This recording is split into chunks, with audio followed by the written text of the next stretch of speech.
Hearing will come to order. Good morning. Today, the House Armed Services Committee meets to hear testimony on the U.S. Central Command's strategic threats and challenges. By way of information for our members and guests, we will go as far as we can go until 10:30. Then we'll recess to attend the joint meeting on the House floor, and then we will resume just as soon as that joint meeting is over. We explored with our witnesses maybe trying to rearrange this hearing. That wasn't possible, and so with y'all's patience, we will come back just as soon as the joint meeting is completed in order to continue the hearing. Over the past year, the developments in CENTCOM's area of responsibility have been troubling. The rise of ISIS, questions about future security situation in Afghanistan, the government of Yemen's fall to Iranian-backed rebels, and the prospect of a deal ratifying Iran as a threshold nuclear power all have created serious stress on our strategic position and on our alliances. Any notion that the U.S. could pivot away from the Middle East toward other regions has proven to be naive at best. Part of the challenge here is the absence of a comprehensive strategy across the Middle East. The limited approach that the President has taken has left instability and weak or failed states from Libya to Yemen. Many of those locations have become breeding grounds for terrorists, which is the opposite, of course, of what the administration has tried to achieve. As various actors in the Middle East and elsewhere follow our defense budget debates, one of the results of that has been more doubts about the reliability as an ally. What I hope to hear today is a comprehensive strategy, or at least the foundations of a strategy, which will help provide a roadmap towards a more stable Middle East led by responsible actors. These states have just as much at stake in defeating Islamic terrorism as we do. This committee also needs to continue to explore operational concerns we have about various AUMF proposals that contain restrictions on how we engage the enemy. I believe it's critical that we do not validate Iran's standing in the region by allowing them to have threshold nuclear capability. That has and will breed instability and increase security competition in both the Middle East and the wider geopolitical order. We cannot allow that to happen. Mr. Smith. Thank you, Mr. Chairman. And I agree with the Chairman. General Austin, you have the toughest assignment in the military. The problems keep cropping up in many places for, over a decade. We had the wars in both Afghanistan and Iraq. Those two areas are still problematic, but many others have been added since then. I think the Chairman did a pretty good exhaustive list looking at Syria and Yemen and other places. And getting back to stability in that region is an enormous challenge. I will say that I think it sort of defies a comprehensive strategy where you come up with the strategy and then you just automatically plug it in no matter what happens. The problems evolve. They move in different directions, and they are contradictory. Certainly, we are opposed to Assad's leadership in Syria.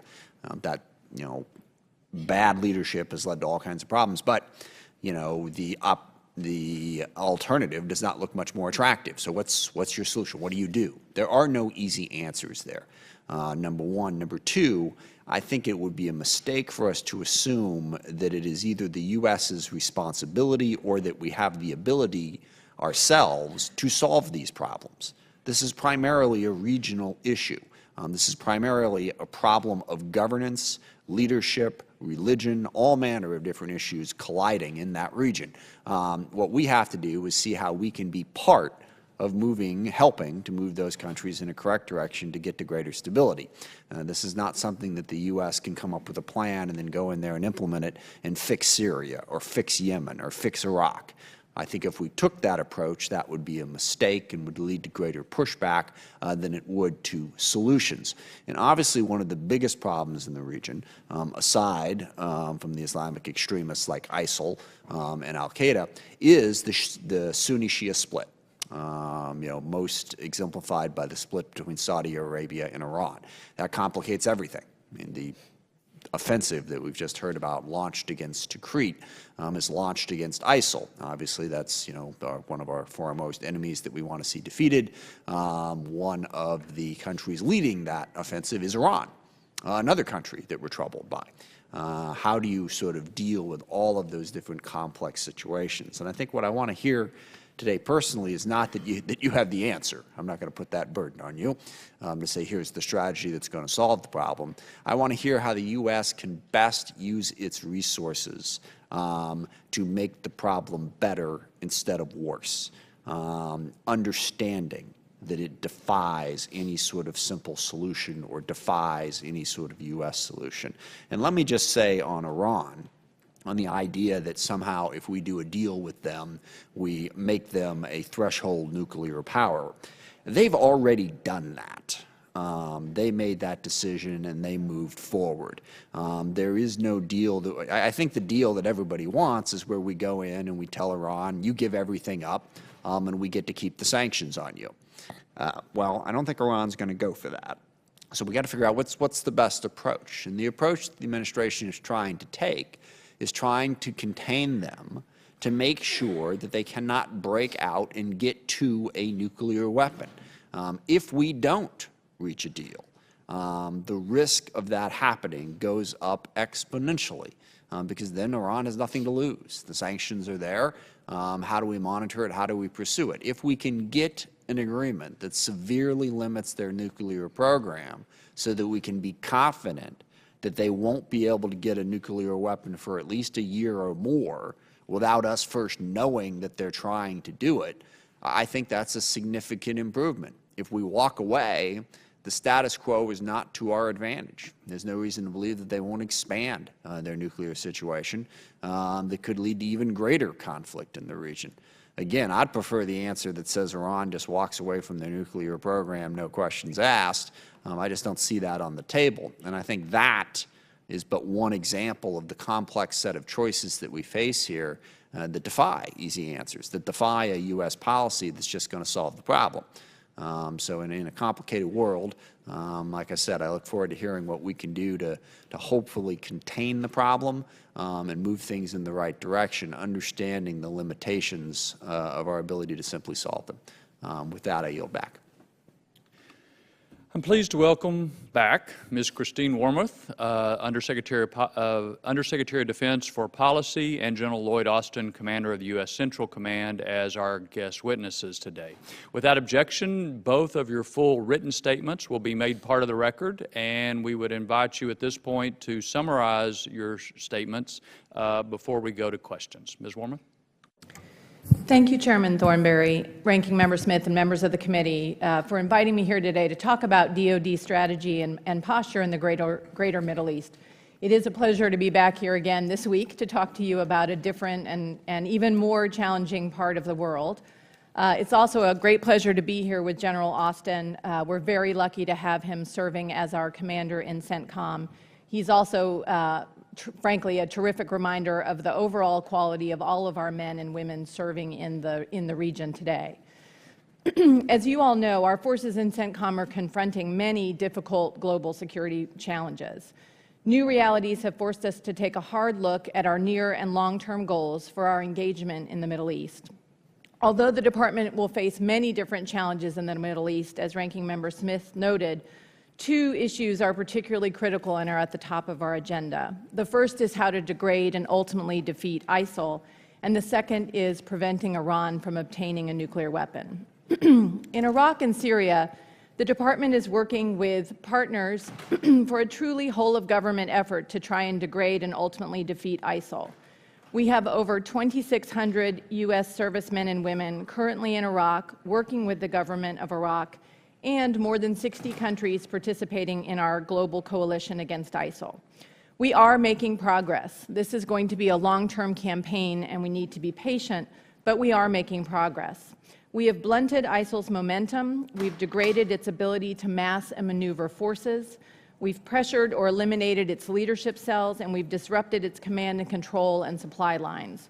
In short, we've put ISIL on the defensive, and I think you're seeing that, and I'm sure General Austin will speak to that in more detail in various parts of Iraq right now. But countering ISIL would not be possible without local partners in the lead. U.S. and coalition partners are supporting the government of Iraq by assisting with training, equipping, and advising its armed forces.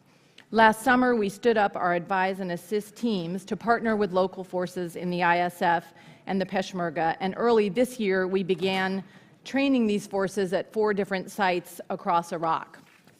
I traveled to Iraq in January and was able to visit one of the sites myself, Taji, where I was able to see firsthand the partnership that we have with Iraqi forces.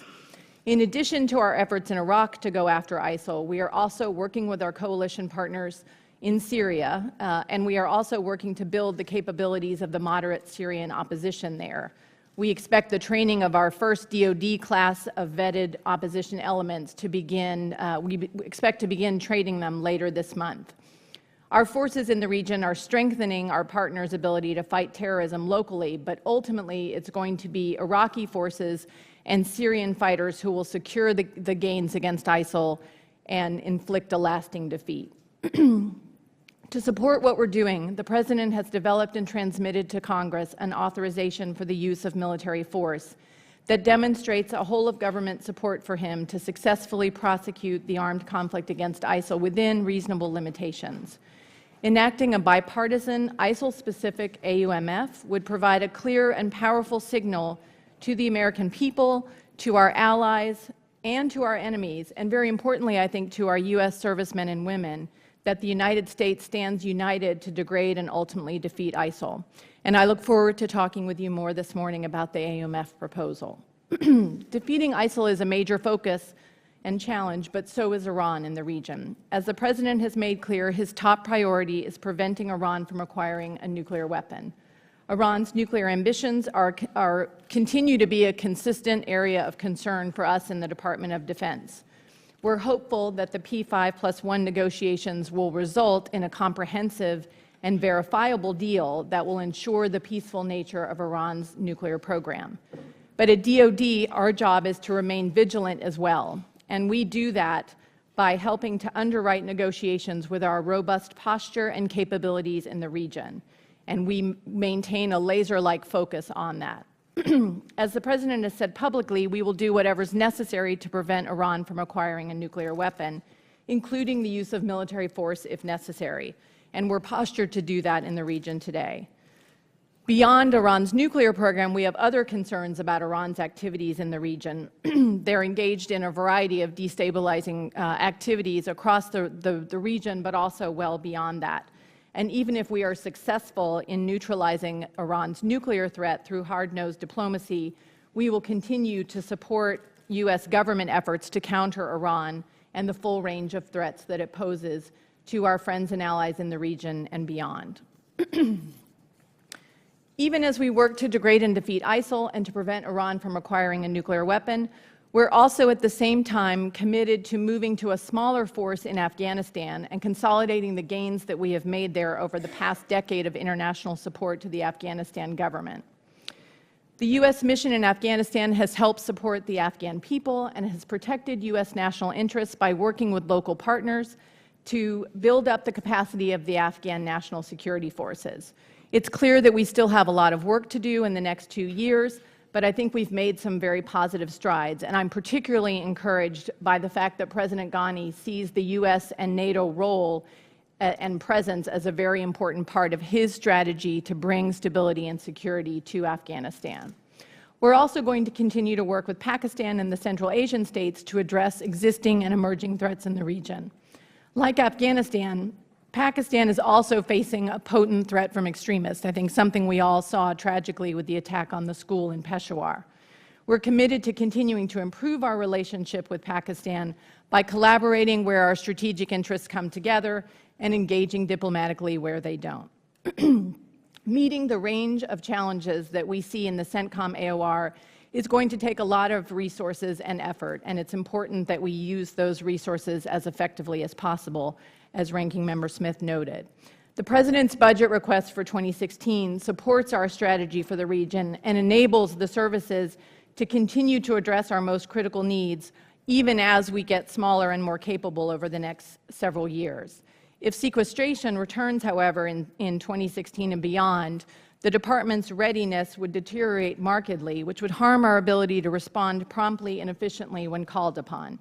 As a consequence, we would have fewer forces available to support operations and respond to crises in a region as vital as the Middle East. This is a very dynamic time for our policy in the region. It's a challenging time. The Secretary has signaled his commitment to working with our government and international partners to shape a more secure region in the coming years. We are clear-eyed about the fiscal constraints we're facing, but we believe it's necessary, even in the face of those constraints, to maintain our commitment to protect our interests in the region and to combat the threats that we face there. Thank you, and I look forward to your questions. Thank you. General. Good morning, Chairman Thornberry, Congressman Smith, distinguished members of the committee. I want to thank you for the opportunity to appear here today to talk about the broad efforts and the current posture of the United States Central Command. Up front, and most importantly, I'd like to thank all of you for your continued and strong support of our men and women in uniform and their families. I look forward to talking about them and about the exceptional contributions that they continue to make on behalf of the command and our nation. I'm pleased to appear here this morning alongside Ms. Wormuth.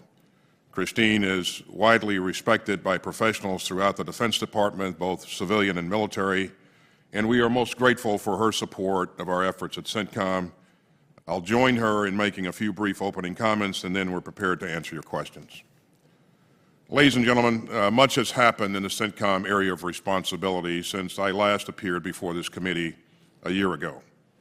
Indeed, the Central region is today more volatile and chaotic than I have seen it at any other point, and the stakes have never been higher. The forces of evil that threaten our homeland and our interest in that strategically important part of the world thrive in unstable environments marked by poor governance, economic uncertainty, ungoverned or undergoverned spaces. And therefore, it is essential that we be present and engaged, and that we cultivate strong partnerships and continue to do our part to address emerging threats and to move the region in a direction of greater stability and security. And we must be properly resourced to do what is required to effectively protect and promote our interests. At CENTCOM, in addition to doing all that we can to prevent problems from occurring while shaping future outcomes, we spend a great deal of our time and energy managing real-world crises. Over the past year, we dealt with conflicts in Iraq and Syria. We transitioned combat operations to a train, advise, and assist and CT-focused mission in Afghanistan. At the same time, we dealt with a number of difficult challenges in Yemen, Egypt, Lebanon, and in a host of other locations throughout our area of responsibility. We actively pursued violent extremist groups, and we took measures to counter the radical ideologies that are espoused by these groups. We also dealt with Iran, which continues to act as a belligerent force in the region, primarily through its Quds forces and through support to proxy actors such as Lebanese Hezbollah. And while we are hopeful that an acceptable agreement will be reached with Iran with respect to its nuclear program, either way, whether we reach an agreement or we don't reach an agreement, Iran will continue to present a challenge for us going forward. We are faced with a number of challenges in our region. However, I firmly believe that challenges also present opportunities. And we make progress primarily by pursuing these opportunities. And we do pursue them. And I am confident that our broad efforts are having a measurable impact. Of course, the most immediate threat facing us now is a threat posed by ISIL or Daesh.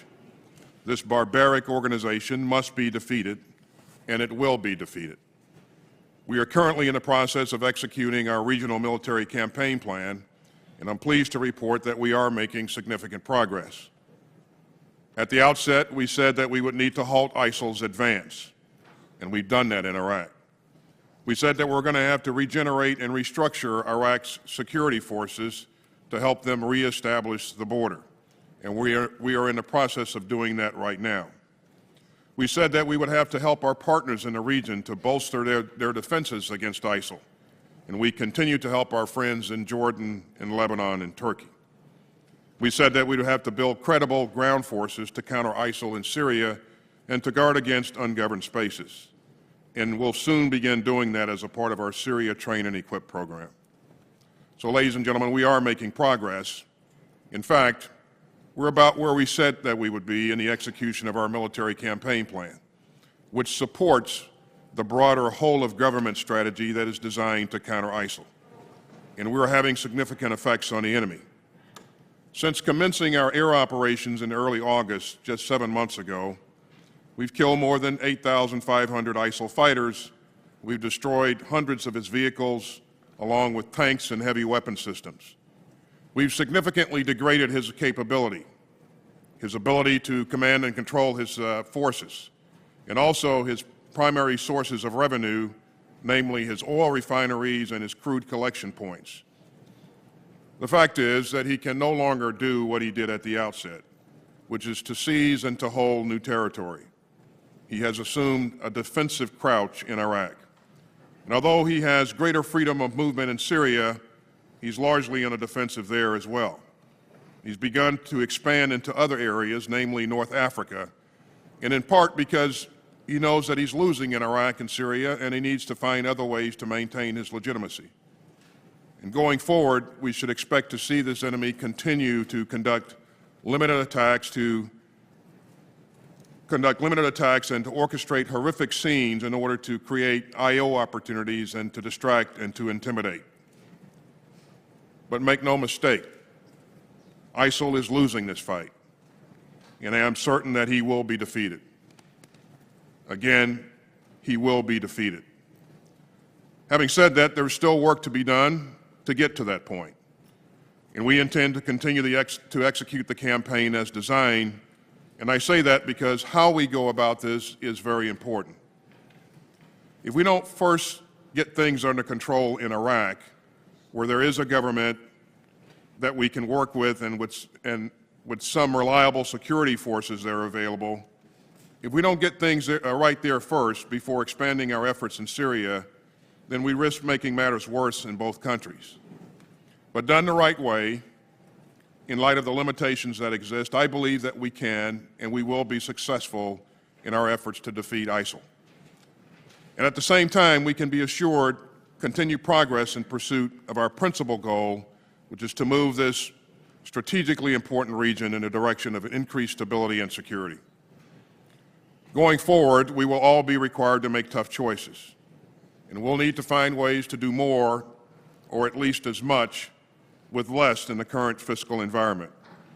That said, I remain concerned by the fact that capability reductions can and will impact our ability to respond to crisis, and especially in the highly volatile central region, the resulting loss of flexibility makes the U.S.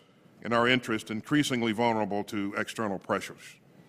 And so I would ask Congress to do its part to make sure that we avoid sequestration and other resourcing limitations that serve to degrade the readiness of America's military forces. Chairman Thornberry, Ranking Member Smith, members of the committee, I want to thank you once more for the strong support that you continue to show to our service members, our civilians, and their families. They are the very best in the world at what they do. They continue to demonstrate absolute selflessness, and they make enormous sacrifices in support of the mission and in support of one another. I am incredibly proud of them, and I know that you are as well. So thank you again for this opportunity, and I look forward to answering your questions. Thank you, General. We share your sentiment for those who serve our nation, including yourself. I don't think we have time to begin the questioning, so the committee is going to stand in recess until just after the joint meeting where we will resume. In the meantime, y'all please enjoy our hospitality as best you can.